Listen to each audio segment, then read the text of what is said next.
میرے محبوب پاک کے صحابہ میں سے ایک نام حضرت سعید بن عامر کا بھی ہے. گورنر بنایا تھا یا عامل بنایا تھا حضرت عمر نے انہیں ایک صوبے پورے کا. گورنر صاحب کے مقرر کرنے کے بعد 2-4-5 مہینے کے بعد جب حضرت سعید بن عامر کی گورنری کو تھوڑا وقت گزر گیا تو حضرت عمر کا طریقہ تھا، گورنروں کا پتہ کرتے تھے. آپ کا طریقہ یہ تھا کہ جس علاقے کا گورنر ہوتا اس کی جامع مسجد میں سب لوگوں کو جمع کرتے اور پھر گورنر کو بھی بلاتے تو کہتے کوئی شکایت ہے گورنر کی تو بتاؤ. مسجد میں جمع کیا، لوگ اکٹھے ہو گئے. حضرت فاروق اعظم رضی اللہ تعالیٰ عنہ نے فرمایا گورنر کی کوئی شکایت ہے تو بتاؤ. تو صوبے کے لوگ کہنے لگے 4 شکایتیں ہیں گورنر صاحب کی. فرمایا بتائیں جناب، آپ کی شکایت آئی ہے. پہلی شکایت یہ ہے کہ آپ پہلے فجر کے وقت ملتے تھے، اب اشراق چاشت میں ملتے. حضرت سعید بن عامر رضی اللہ تعالیٰ عنہ کہنے لگے حضور اگر آپ نہ ہوتے کوئی اور پوچھتا تو میں کبھی نہ بتاتا. حضور میری مجبوری یہ ہے کہ میری بیوی بیمار ہو گئی ہے اور معذور ہو گئی ہے ٹانگوں سے. میں غریب آدمی ہوں، نوکر نہیں رکھ سکتا. اس بھلی مانس عورت نے 30 سال میری نوکری کی ہے، اب وہ بیمار ہو گئی ہے تو کیا میں اس کو چھوڑ دوں؟ میں سویرے اٹھ کے اپنے گھر میں جھاڑو دیتا ہوں، برتن دھوتا ہوں، آٹا گوندتا ہوں، روٹی پکاتا ہوں اور اپنی باوفا بیوی کے منہ میں لقمے ڈالتا ہوں. حضور وہ پخانہ پیشاب کرتی ہے تو وہ بھی میں صاف کرتا ہوں. وہ میری ذمہ داری جو ہوئی تو ذرا دیر ہو جاتی ہے. بس پہلے سوال کا جواب آیا تو لوگ کہتے ہیں ہمارے جسم کے رونگٹے کھڑے ہو گئے.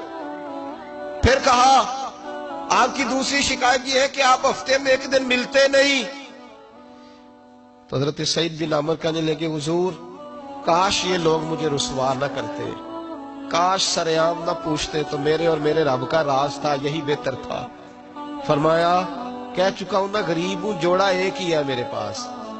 ٹھنڈ کا موسم ہے تو ہفتے میں 1 دن کپڑے دھو کے خشک ہونے کو ڈال کے بیوی کے کپڑے پہن کے بیٹھا رہتا ہوں اور ذرا شام ہو جاتی ہے باہر آنے میں تو کیا کروں، نہیں آ پاتا. تیری تیسری شکایت یہ ہے کہ تو رات کو نہیں ملتا، صرف دن کو ملتا ہے. حضرت عمر کہتے ہیں اپنی سفید داڑھی جناب سعید بن عامر نے زور سے پکڑ لی. کہنے لگے عمر یار ادھر دیکھنا ہے کوئی بال کالا، سفید نہیں ہو گئے سارے؟ اس کا مطلب ہے پھل پک گیا، پتہ نہیں مالک کب بلا لے. گناہوں کی لسٹ بڑی لمبی ہے، سارا دن مصلے پہ بیٹھ کے مالک کو مناتا رہتا ہوں. اس کو کہتا ہوں یہاں پردے رکھے ہیں تو وہاں بھی میرے پردے رکھنا.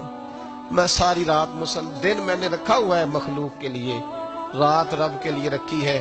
عمر کیا کروں، وہاں بھی تو جانا ہے نا، نہیں مل پاتا. حضرت عمر کی آنکھیں آنسوؤں سے بھر گئیں. فرمایا چل چوتھی بات بتا. کبھی کبھی بے ہوش کیوں ہو جاتا ہے روتے روتے؟ تو پھر رونے لگے. کہنے لگے حضور میں نے 40 سال کی عمر میں کلمہ پڑھا. جب 40 سال کے گناہ یاد آتے ہیں تو پھر مجھ سے صبر نہیں ہوتا اور سوچتا ہوں اگر ایک گناہ کا پتہ تے سارا ہے نا سردار نو کیتیاں دا، من آنم کے من دانم، پتہ تے سارا ہے سردار نو کیتیاں دا. اور جب 40 سال کی خطائیں یاد آتی ہیں تو رو پڑتا ہوں اور سوچتا ہوں اگر مالک نے کھڑا کر کے پوچھا تو جواب کیا دوں گا. عمر میرے لیے دعا کر، رب میری 40 سال کی خطائیں بخش دے. حضرت عمر رونے لگے. جناب سعید بن عامر کہنے لگے بڑی باتیں ہو گئی، میرے بڑے پردے کھل گئے، چل اب میری سزا کا اعلان کر میں جاؤں. عمر اب بتا.